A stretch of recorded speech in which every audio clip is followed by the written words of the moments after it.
Face me.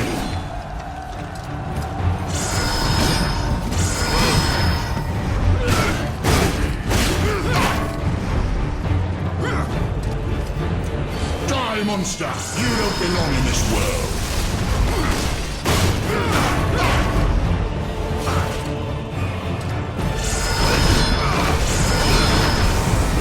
Go, Chief!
Prince of Darkness!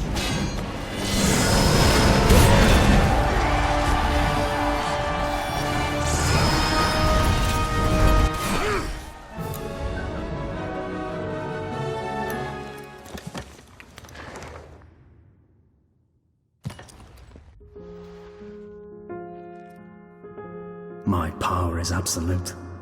Now only fools dare to challenge me. I will purge the world of your presence.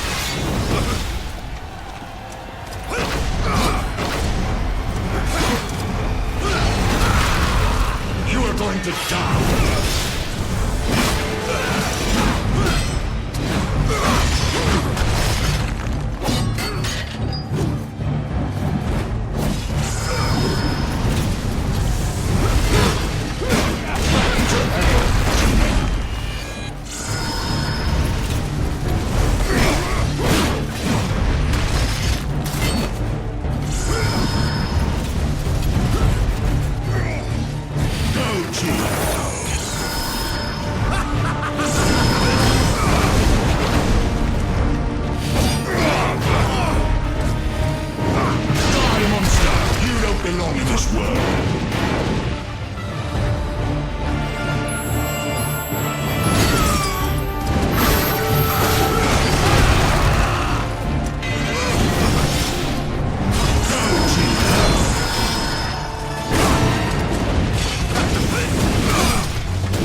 Tonight will be your last, Prince of Darkness!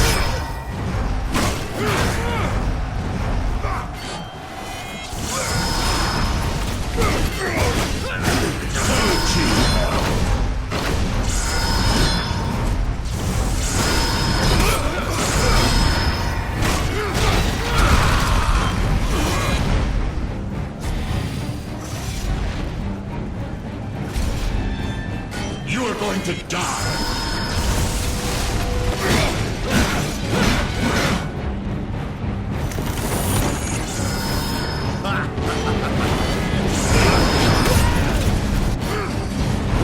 Tonight will be your last, Prince of Darkness!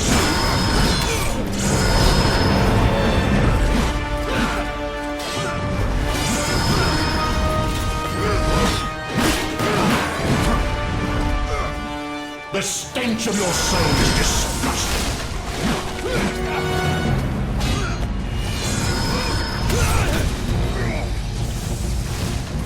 You're going to die!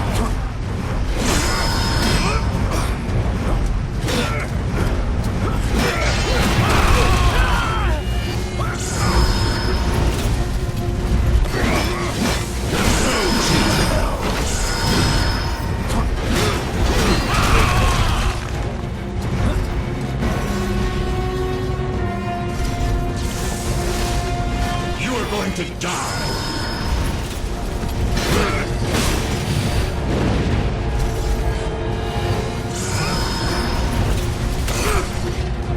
The stench of your soul is disgusting.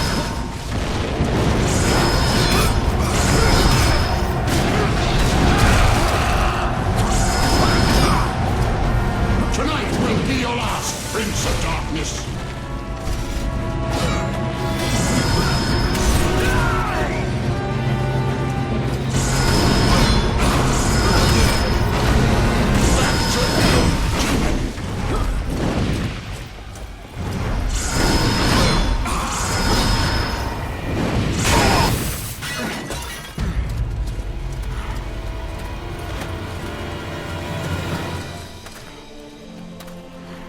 Christus vivit. Christus regnat. Christus ab omni malo te defendat. Maledictiet excommunicati daemones. In virtute istorum factorum Dei I was nomini. like you once.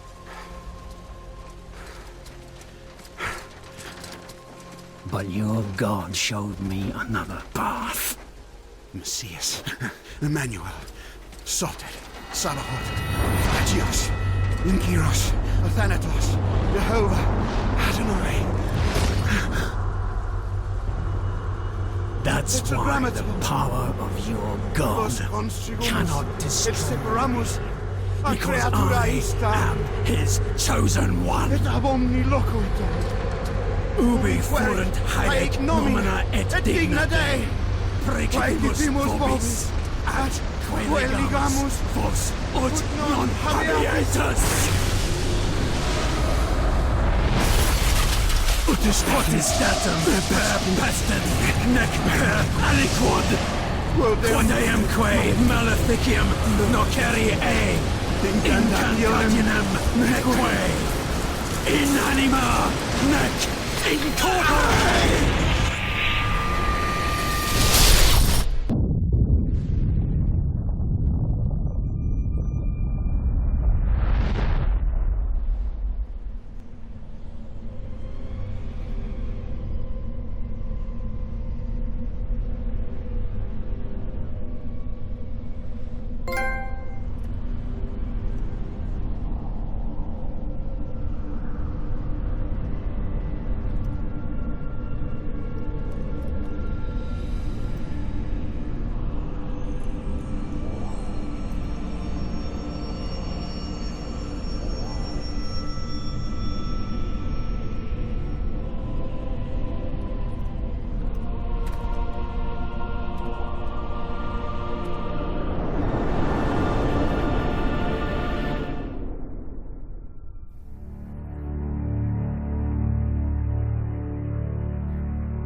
In ages long past, there was once a warrior who was both noble and brave beyond all measure.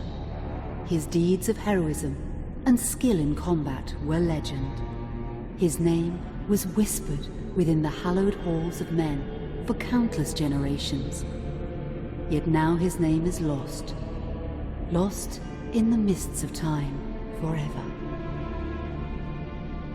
It is said that destiny delights in the misfortunes of men, and so it proved true for Gabriel Belmont. For even after defeating the Lords of Shadow and ending their reign of terror, his soul was consumed by the very darkness that he sought to destroy.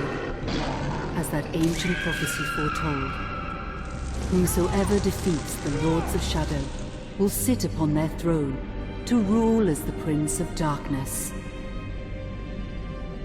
But before fate had played its hand, and unknown to Gabriel, his beloved wife Marie conceived a son by him. The Brotherhood of Light warned her of that ancient prophecy and the terrible fate which lay before her husband. So, with heavy heart, she concealed her pregnancy. For it is written that only the blood of that lineage has the power to defeat the Prince of Darkness. Thus, when newly born, the child Trevor was hidden from his father and raised a holy warrior of the Brotherhood in secret, so that one day he would be ready to stand against his own blood, as foretold. That day would come, some 25 years later, for what had once been Gabriel Belmont was now a powerful vampire known as Dracula, the Dragon. The Brotherhood of Light fought against the onslaught of his dark armies, which laid waste to towns and villages across the land, but to little avail. Trevor was now fully grown to manhood, and the truth of his origin and destiny of the Belmont clan was finally revealed to him. So he set out to confront his father and end his family's shame forever. But Trevor failed and was mortally wounded in the confrontation with his father. He was no match for Dracula's terrible power. Yet, as he lay dying, Trevor finally revealed his true identity. Dracula was driven mad with grief and rage over the revelation. He desperately sought to save his dying son by giving him his own lifeblood. But it was too late, or so he thought. Dracula buried his son within the walls of his great castle, and then swore bloody vengeance upon the world. Raising an army of creatures beholden only to him, he struck with fury and merciless cruelty at humanity. He vowed to hunt God's children for all eternity. But fate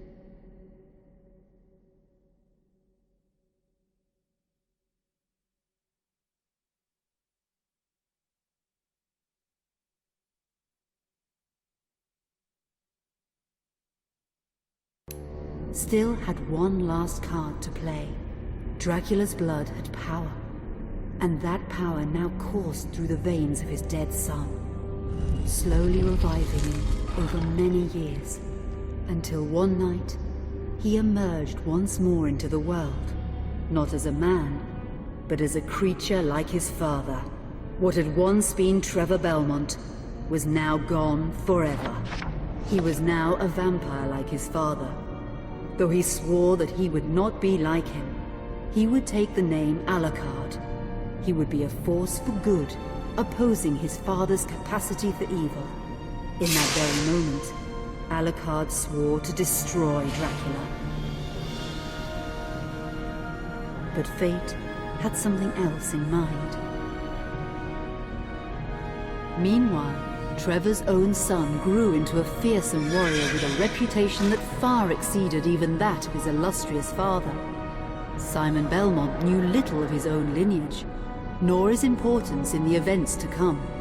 All he knew was that his mother had died at the hands of Dracula's minions when he was but an infant, and his father had been killed in single combat with Dracula.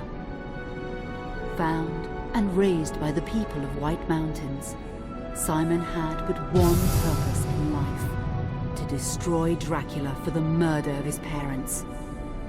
After years of training in the arts of war, Simon set off for Dracula's castle and a date with destiny. Once in the castle, Simon met Alucard, and knowing little of the true identity of his companion, joined forces with him. Blood bound them together, and fate took a hand once again, as finally they met their dreaded foe in mortal combat. Simon defeated Dracula with his whip, and yet Alucard sensed that all was not as it should be. Dracula would return.